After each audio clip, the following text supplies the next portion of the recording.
Привет, друзья, Миран на связи. Для начала хочу извиниться перед всеми держателями авторских прав на используемые в выпуске материал. Все это делается исключительно из самых позитивных побуждений. Ну а подписчикам Metal Music Madness хочу сказать, что выпуск первоапрельский, отчасти несерьезный, стоит воспринимать его с юмором. Ну, поехали.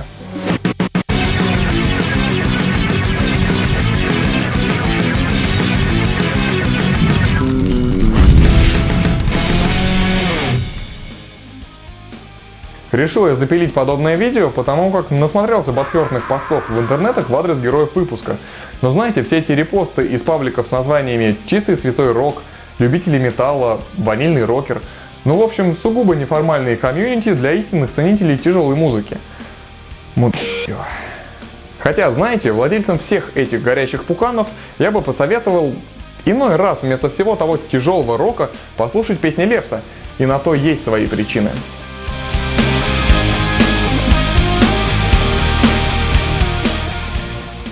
Многие любимые нами говнарики, чуть научившись играть всякие тэппинги, запиливают в свои композиции пятиминутные соляки, вставляют их в начало песни, в конец, лишь бы было где повоображать со своими веслами типа Flight или Zombie. Играют в звезд металла, забывая, что для того, чтобы запоминали себя, нужно писать запоминающиеся композиции, и в этом плане структура песен играет ключевую роль. Конечно, всяческим экспериментаторам не стоит загонять себя в рамки, там другое дело, но некоторые большие жанры требуют большой ответственности. Так что если структура типа интро, куплет, бридж, куплет, припев, соло, 2 припева тебе знакома, то ты на правильном пути.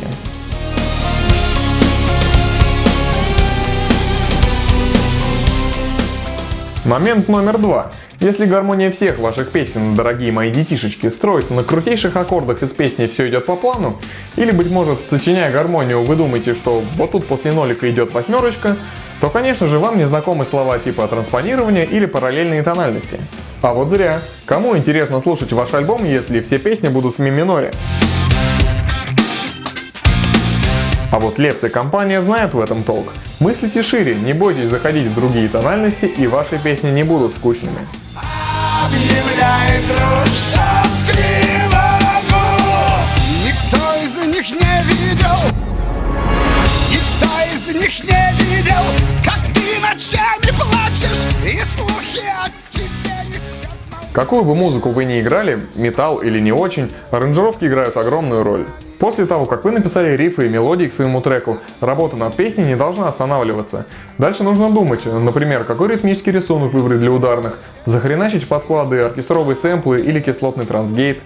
Варьируя в среде аранжировки, можно адаптировать одну и ту же композицию под разного слушателя. И нетрудно заметить, что многие песни Лепса при некоторых изменениях вполне бы сошли за хэви-метал.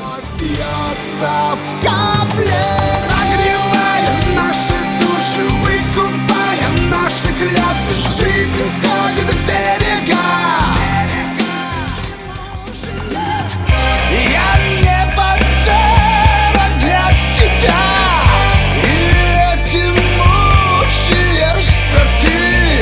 Я слишком долго догонял твои красивые мечты.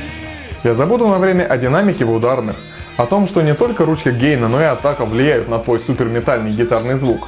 Я даже забуду о некоторых басистах, которые в принципе не знают, что такое акценты, и сосредоточусь только на вокале.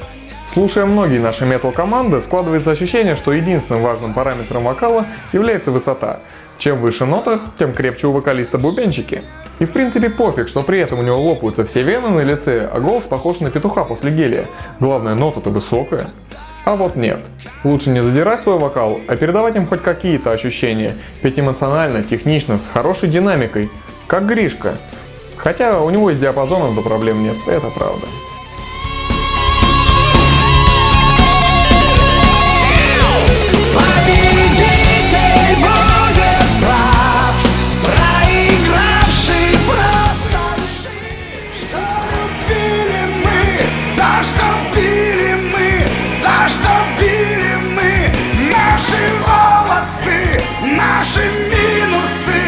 Наша молодость, наша искренность — это Пятым пунктом я решил объединить пару мелких моментов, на которые любят ссылаться поп-хейтеры. Ну, например, что стандартный строй Ми — это херня для девочек. Ну да, но семиструночки в поп-музыке используют, так что это не показатель.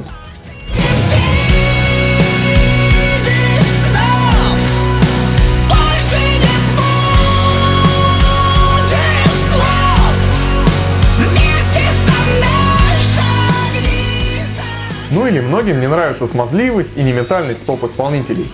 Знакомьтесь, Артур Осипов. Эта машина убийства не только выглядит брутальнее многих наших осатанелых говнарей, но и даст фору большинству метал-драмеров.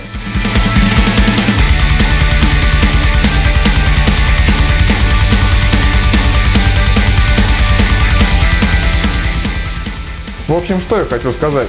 Не стоит на уровне каких-то предрассудков и стереотипов отметать и не принимать к рассмотрению определенные жанры и песни.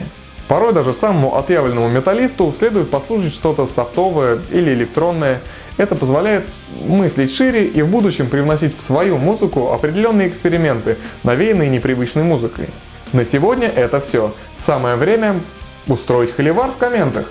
В скором времени появится самый что ни на есть Metal Music Madness-овский выпуск. Ну а пока что ставьте лайки, подписывайтесь на канал и рассказывайте о нас всем своим друзьям. С вами был Миран. До связи. Это все для того, чтобы жить и не быть унесенным.